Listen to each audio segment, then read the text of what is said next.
Well, dear director, professors, profesor Benito, un placer descubrir que tenemos amigos comunes en Girona. On behalf of the government of Catalonia, I would like to thank the Center for European Studies at Harvard University for inviting me here today, and I would also like to thank you all for your attention. It's a great honor to be able to share with you the core principles that guide the political dynamics of my country. As an introduction, I would like to quote the words of Pau Casals, one of the greatest cellists of all time, a guest of the White House in 1961, and later awarded the Presidential Medal of Freedom by President Kennedy, and in 1971 awarded the United Nations Peace Medal in recognition of his stance for peace, justice, and freedom.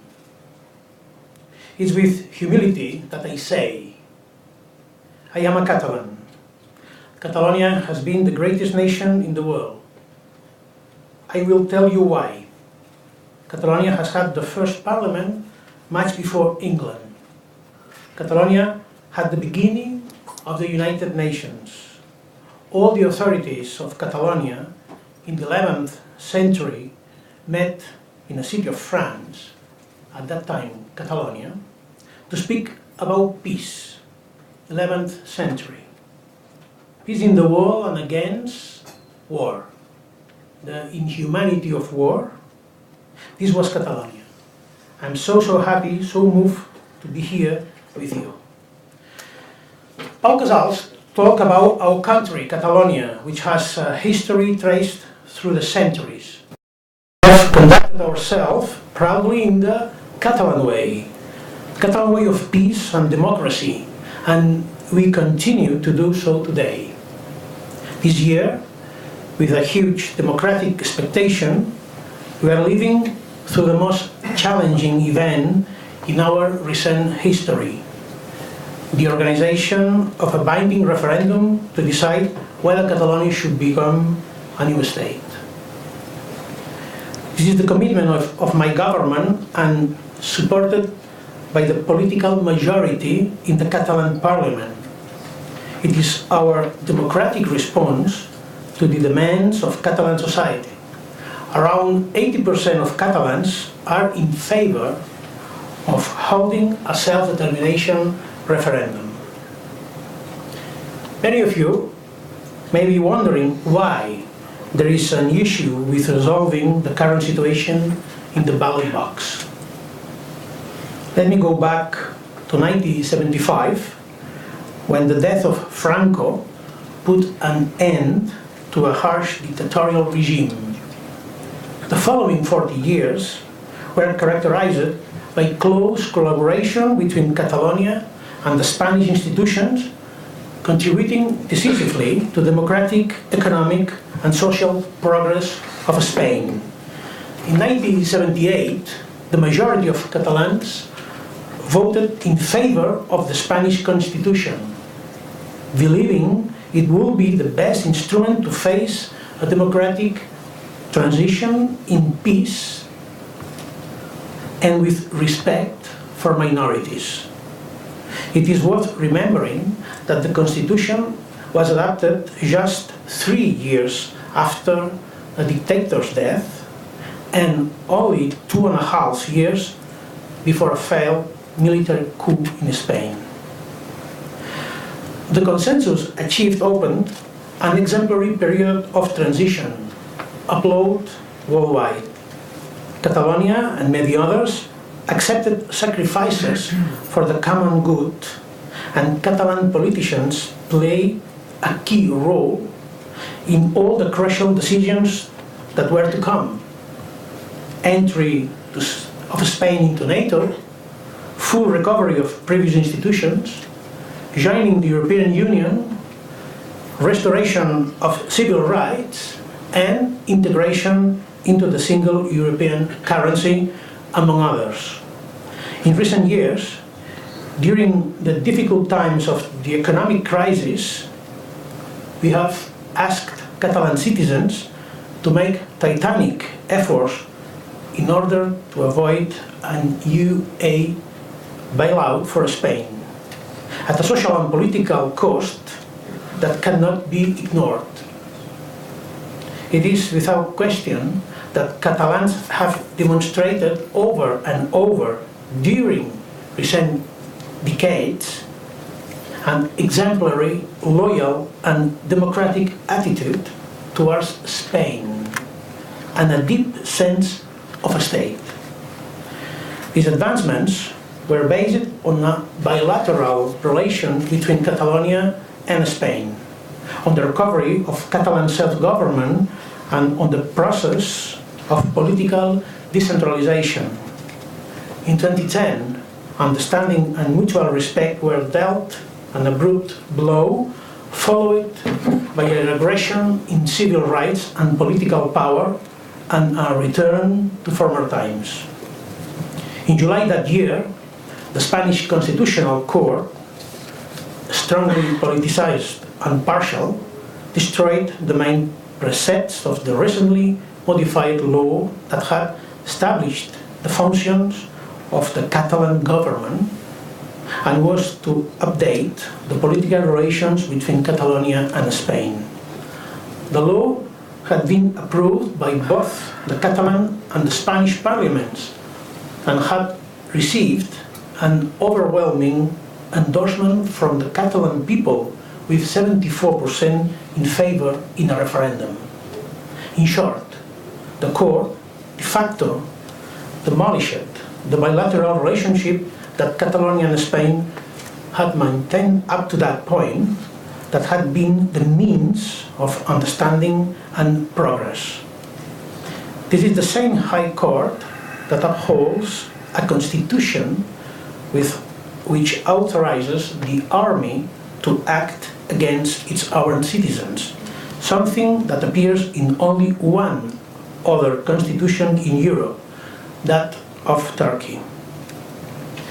A political court overturned a democratically adopted decision. The constitution was approved in a referendum, the government of Catalonia law was approved in a referendum, and the current conflict has to be solved by voting in a referendum. In a democracy, the absolute priority is to serve and protect the citizens who make it possible. Without the democratic will of the citizens, we the people, there is no possible legality. And when matter of politics is handed over to the courts, democracy and freedom vanish in the blink of an eye. Our fellow citizens are demanding to be part of a new state in order to live in a country with the following 10 characteristics. 1. A country that actively strengthens the European Union and its founding principles. Last weekend in Rome, we celebrate the 60th anniversary of the signature of the constitutional treaties of the European Union.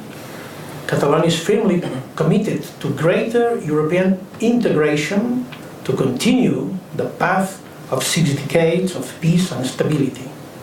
Further integration is necessary to tackle an unprecedented political crisis and waning trust in the European project, something we witness with concern. The combination of populism and some legitimate concerns, like a lack of accountability and distance of the institutions from the people, has led to the growth of Euroscepticism across the continent, and to the situation in which a member state has voted in favor of leaving the Union.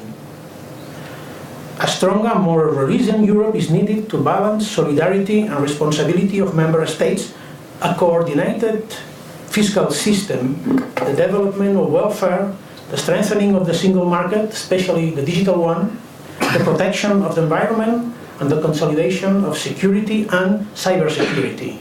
Otherwise, the economic and monetary union and the euro itself will not be viable in the face of growing challenges from protectionism, inequality and insecurity. For the Catalan nation, committed to the founding European treaties, its principles and its future, it is difficult to be part of a Spanish state that frequently ignores European laws. A state that some European reports accuse of being among the most non-compliant within the Union. It is not only unfair to our European partners, but it also demonstrates that Spain is incapable of meeting the challenges it faces today.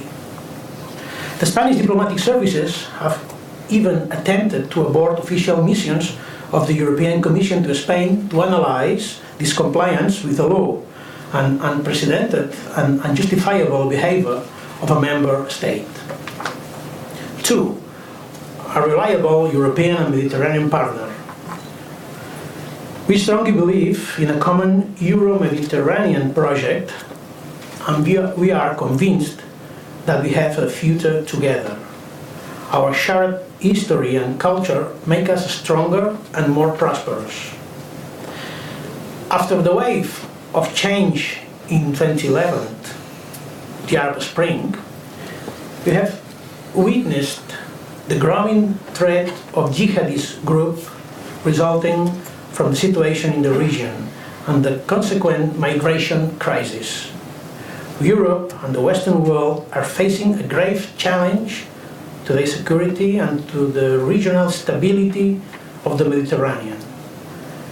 We need a more assertive foreign and security policy, coordinated with our partners, with more resources devoted to strengthening Europe's role in the promotion of peace, development, and the fight against threats and a variety of new forms. At the same time, we cannot simply turn our back on the humanitarian crisis unfolding in Mediterranean countries across from our homes. Catalonia wants to play its role. We have always been a welcoming land, a confluence of historical cultures.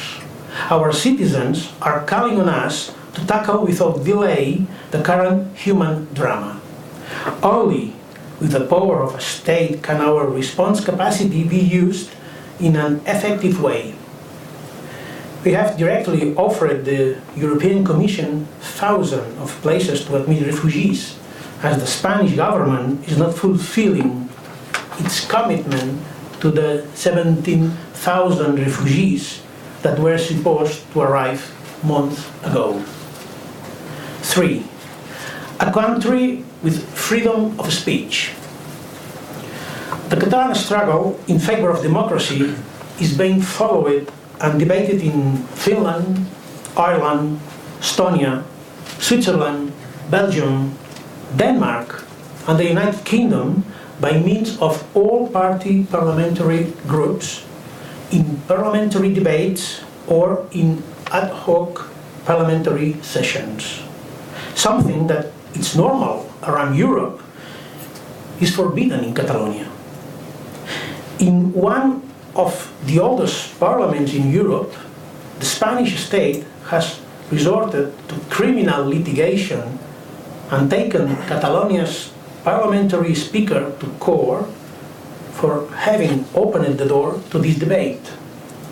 Perhaps this is why the influential Konrad Adenauer Foundation has upheld that the conflict between Catalonia and Spain cannot be resolved neither by means of police nor courts. 4. A country with an independent justice system. According to the World Economic Forum, Spain is in 84th place in the world in independence of the justice system, out of 148 countries ranked, and has dropped 24 positions in the last 3 years. On a purely European level, Spain occupies one of the lowest positions. This perception is worsening as the Catalan situation deepens and more disputes are subjected to the criminal litigation and taken to the very top of the judiciary, which is precisely where the political affairs of a state are being settled. A few weeks ago, experts in constitutional law at the Council of Europe, the Venice Commission, conclude that in order to promote the perception of the court as a neutral arbiter and to strengthen its independence, the Spanish government should reconsider the recent amendments made to the Constitutional Court Act, which granted executive powers to the court. That court now has legal power to suspend my government without trial. The experts warned the Spanish government that it is following the models of countries such as Albania, Armenia, Moldova, and Ukraine, and that it does not comply with the European Charter of Human Rights. 5. A country of social justice. In the past years, a growing number of legislative initiatives adopted to protect the welfare of our fellow citizens have ended up being taken to court as well. This social legislation has nothing to do with politics. It affects the daily life of the people and is especially important during the slow recovery from the economic crisis. We cannot build the country we want and deserve. Our hands are tied by outdated Spanish law, which don't serve common welfare. Just two of the many examples. The newest regulations aim to protect access to electricity for vulnerable families, and the rules put in place to facilitate housing for evicted families with no resources have both ended up in court. And all this has happened at the same time that the Spanish Mortgage Act has been overturned on several occasions by the Court of Justice of the European Union for allowing abusive clauses to be included in mortgage contracts. 6. A country of equal treatment for everyone.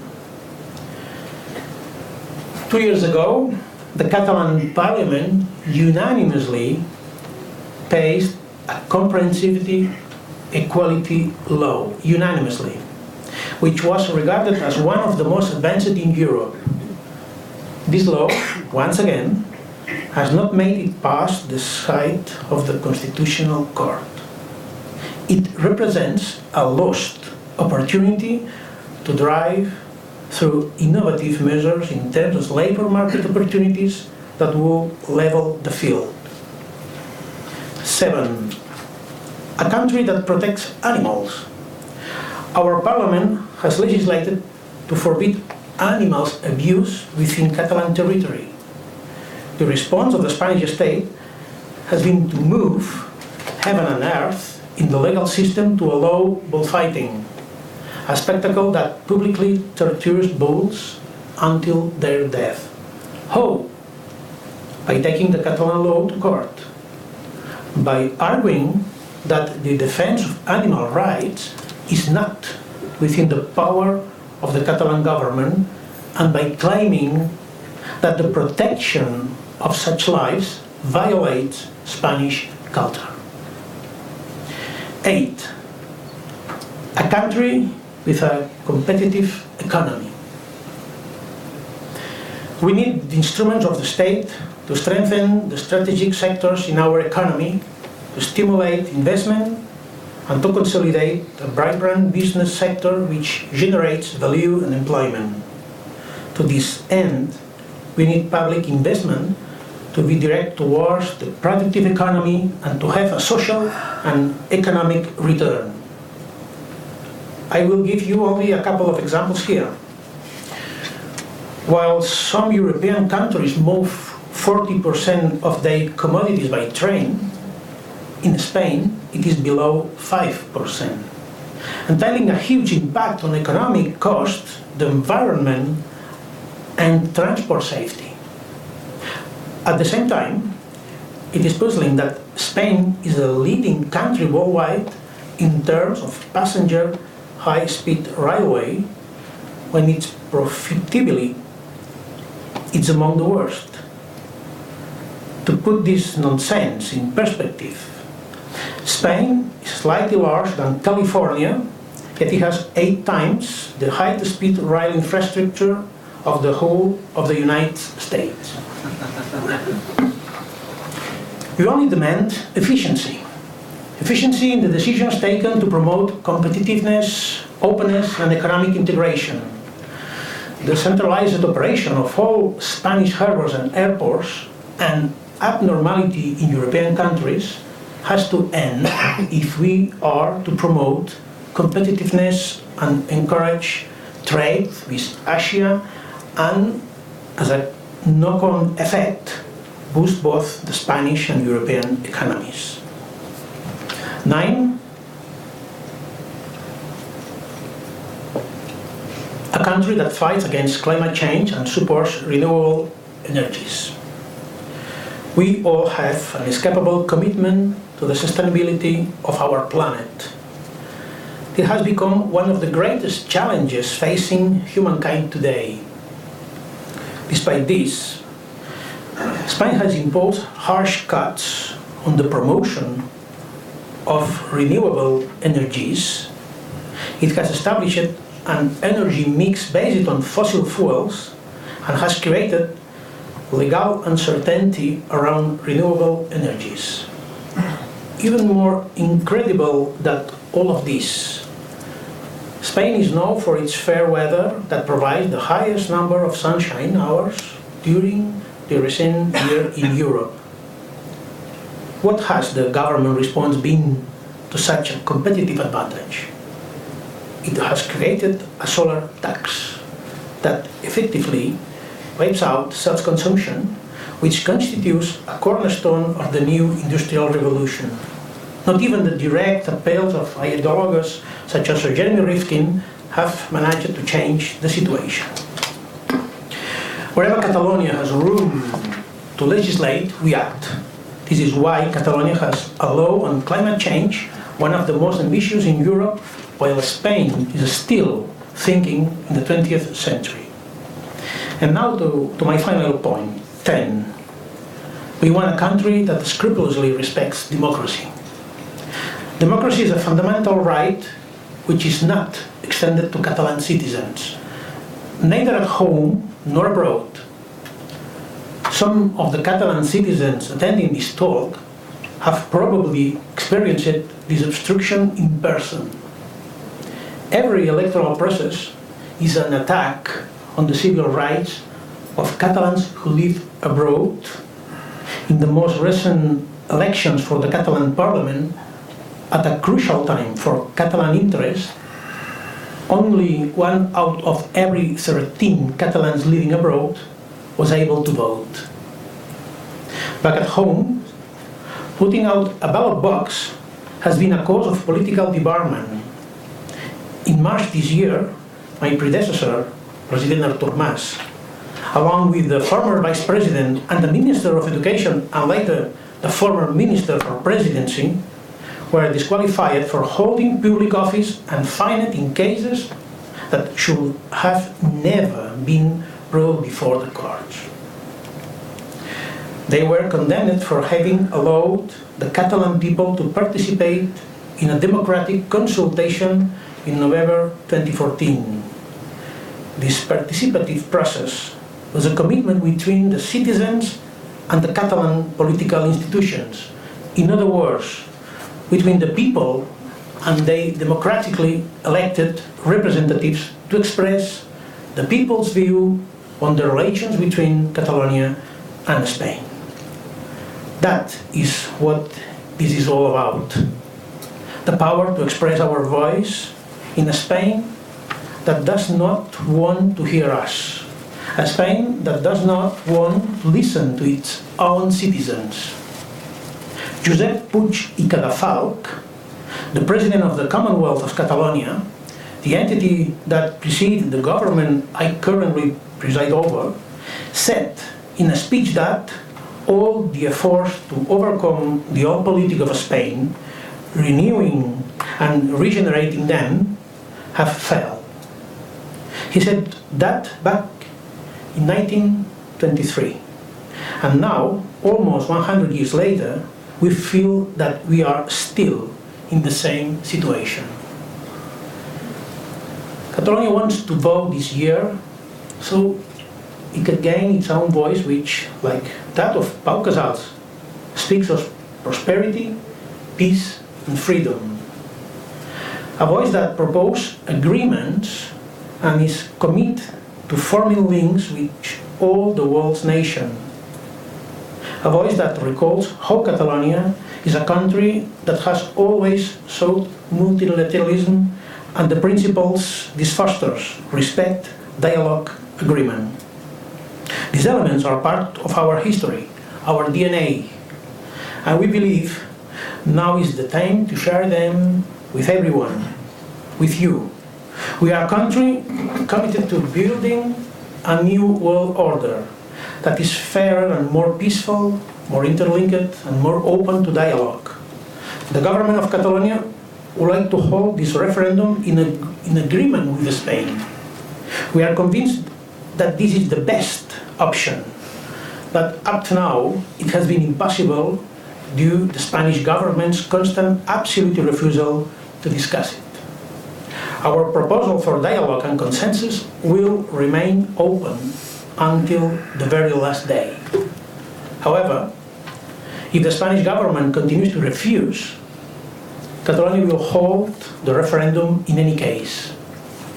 This was the decision adopted by the Catalan Parliament, which, apart from being one of the oldest in the world, as Pau Casals claimed, also has full powers of decision regarding Catalan matters. I would like to be clear that we are in the service of democracy and not the other way around. And we proceed because the referendum concerns democracy and the dignity of people who believe in freedom, whether or not they are in favor of a new political status for their country. 70% of Catalan's population has its roots outside Catalonia.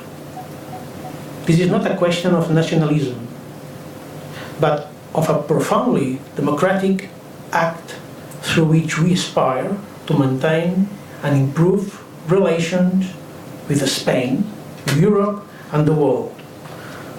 We all have economic, emotional, social, historic, cultural and family links with people throughout Spain, which we do not want to lose. The referendum on Catalan independence must therefore be the culmination of a peaceful, democratic grassroots process arising from the will of the people. Every year, since 2012, in our Catalan National Day, around 1.5 million people in a country of 7.5 million have taken to the streets to demand independence for Catalonia. Never before has Europe seen such demonstrations repeated year after year. All this mass mobilization has been backed up by the ballot box. During the most recent elections in September 2015, the electorate gave their representative a clear and simple mandate to hold a binding referendum to decide our political future.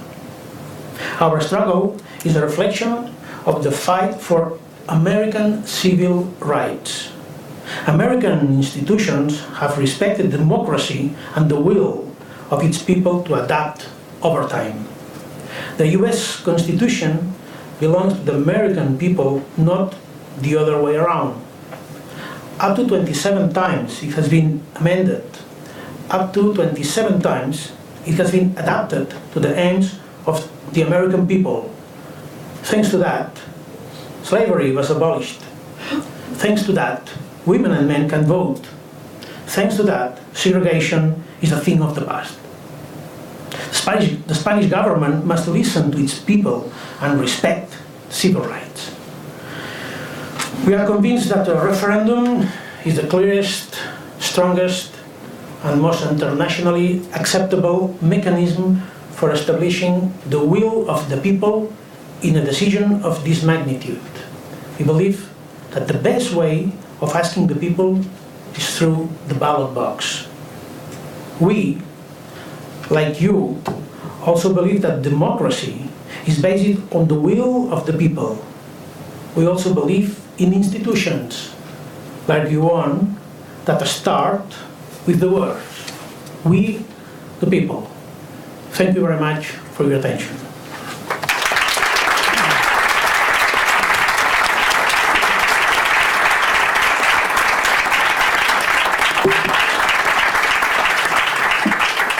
Thank you very much for the introductory remarks, and let me ask Professor Field for the first intervention.